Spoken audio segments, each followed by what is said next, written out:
was 7, my father brought home a beautiful lady who gave me a box of mangoes. That day, my mother watched me happily eating those mangoes while she signed her name on the divorce papers. After that, she jumped off the roof of our building. From then on, mangoes became the nightmare of my life. So on my wedding day, I told my husband, Alan Holt, if you ever want a divorce, just give me a mango. Alan pulled me into his arms, quiet. From then on, mangoes became off limits for him too. On Christmas Eve of our 5th year of marriage, Alan's childhood sweetheart, Larissa Fenimore, left a mango on his desk at the office. The very same day, Alan announced he was cutting ties with Larissa and fired her from the company. That day, I truly believed he was the man I was meant to be with. Half a year later, I flew back from overseas, having just closed a partnership deal worth about $200 million.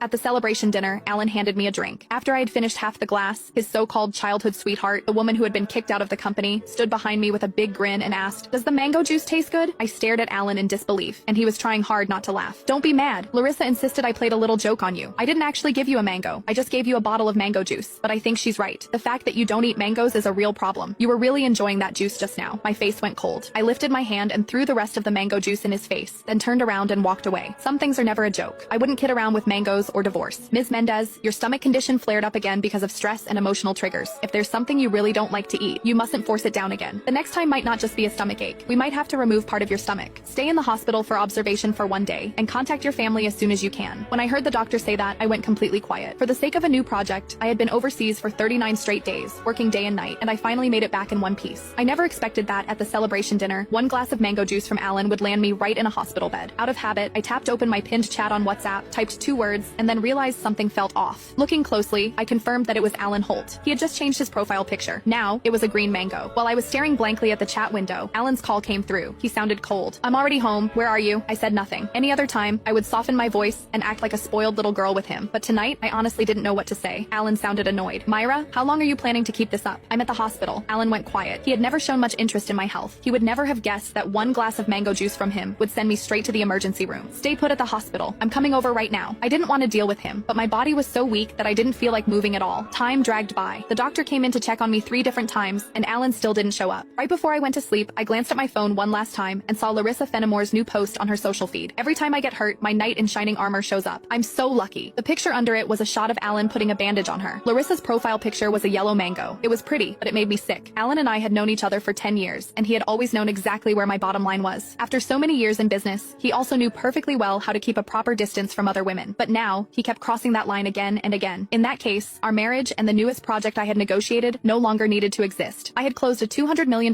deal in West Arkin that could have changed the company's future, but at that moment, it didn't matter anymore. When I woke up the next morning, Alan hadn't sent a single message or made a single call. I wasn't even angry. After the follow-up check confirmed I was fine, I went straight home to a 5,300 square foot luxury villa